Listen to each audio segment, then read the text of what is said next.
Hi friends, welcome to Jeeva மோகன் vlogs. இன்றைக்கி என்ன பார்க்க போகிறோன்னா, மதியம் வடித்த சாதம் இல்லை மீதமான சாதம் எதுவாக இருந்தாலும் இன்றைக்கி கவலை வேண்டாம்.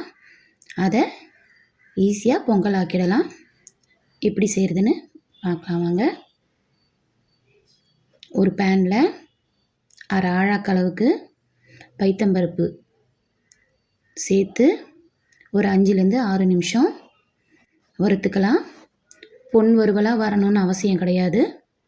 நல்லா வாசம் வர அளவுக்கு வறுத்துட்டு அதோடவே ஸ்டவ்வை ஆஃப் பண்ணிவிட்டு ஒரு ஆழாக்களவுக்கு பச்சரிசி சேர்த்துக்கலாம். ரெண்டுத்தையும் நல்லா கலந்து விட்டு வறுத்து எடுத்து கழுவி ஒரு பாத்திரத்தில் மாற்றி கழுவிக்கலாம். கழுவிட்டு ஒரு 5 நிமிஷம் ஊற வச்சுக்கலாம். நான் ஒரு ஆழாக்கு அரிசிக்கு 3 டம்ளர் தண்ணி என்ற விதத்தில் 1 ஆழாக்கு எடுத்துருக்கேன் இல்லைங்களா, அதோட கொஞ்சம் சாதமும் இருக்குது. அதுக்கெல்லாம் சேர்த்து மொத்தமாக 4 ஆழாக்கு தண்ணி. கொஞ்சம் தண்ணி ஜாஸ்தியாக இருந்தாலும் பரவாயில்ல, குழஞ்சி தானே வரப்போகுது. அதனால் 4 ஆழாக்கு தண்ணி எடுத்திருக்கேன். அதை ஒரு குக்கரில் மாற்றிட்டு அதோடவே ஒரு சின்ன துண்டளவுக்கு இஞ்சி அதை துருவி சேர்த்துக்கிறேன். வெட்டி சேர்த்தனா அது வாயில் தட்டுப்படும், பசங்க எடுத்து வச்சுருவாங்க. அதனால் துருவி சேர்த்துக்கிறேன். கொஞ்சமாக பெருங்காயத்தூள், பொங்கலுக்கு தேவையான அளவு உப்பு, எல்லாத்தையும் நல்லா கலந்து விட்டுட்டு நம்ம மீதமான சாதம் இருக்கு இல்லைங்களா, மதியம் வடித்து மிச்சமாச்சு பாருங்கள், அந்த சாதத்தையும் இதோட சேர்த்து கலந்து விட்டுக்கலாம். என்னோடய சேனல், என்னோடய ரெசிபீஸ் எல்லாம் உங்களுக்கு பிடிச்சிருந்துச்சின்னா ஜீவா மோகன் விளாக்ஸை லைக் பண்ணுங்கள், சப்ஸ்கிரைப் பண்ணுங்கள், பெல் ஐக்கானை கிளிக் பண்ணுங்கள். அப்போ தான் நான் போடுற வீடியோலாம் உங்களுக்கு நோட்டிஃபிகேஷனில் வரும். மறக்காமல் லைக் பட்டனை கிளிக் பண்ணிட்டு போங்க.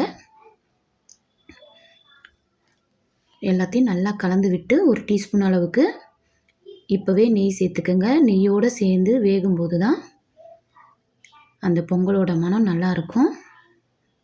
எல்லாத்தையும் நல்லா கலந்து விட்டுட்டு குக்கர் மூடி போட்டு ஸ்டவ் ஆன் பண்ணி ஒரு 4லேருந்து 5 நிமிஷம் 5 விசில் வேக வச்சு எடுத்துக்கலாம். இப்போது தாளிப்புக்கு என்னென்ன பொருட்கள்னு பார்க்கலாம் வாங்க.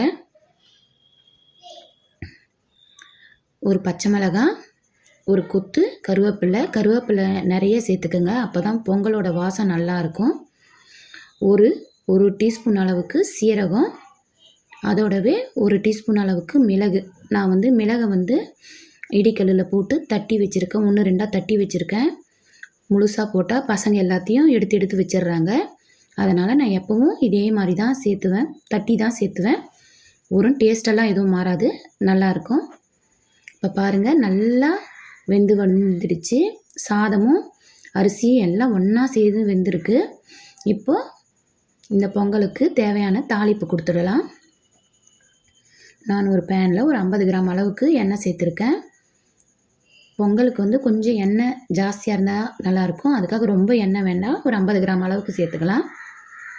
எண்ணெய் சூடாகி வந்ததும் பச்சை மிளகாய், கருவேப்பிலை பொரிஞ்சதும் சீரகம் சேர்த்துக்கலாம். இந்த ஸ்டேஜில் நீங்கள் முந்திரி பருப்பு இருந்தால் முந்திரி பருப்பும் சேர்த்துக்கலாம். அதோடவே தட்டி வச்ச மிளகையும் சேர்த்துக்கலாம். இந்த மாதிரி யாரெல்லாம் தட்டி சேர்த்துவீங்கன்னு கமெண்ட்டில் சொல்லுங்கள். இந்த மாதிரி தட்டி சேர்த்தோன்னா பசங்க வாயில் தட்டுப்படாது, அவங்க எடுத்து வைக்க மாட்டாங்க, உடம்புக்கு போகும், அது ரொம்ப நல்லது. தாளிப்பை சேர்த்து நல்லா கிண்டி விட்டிங்கன்னா கமகமன்னு மணக்கிற வெண்பொங்கல் ரெடிங்க. நல்லா கலந்து விட்டு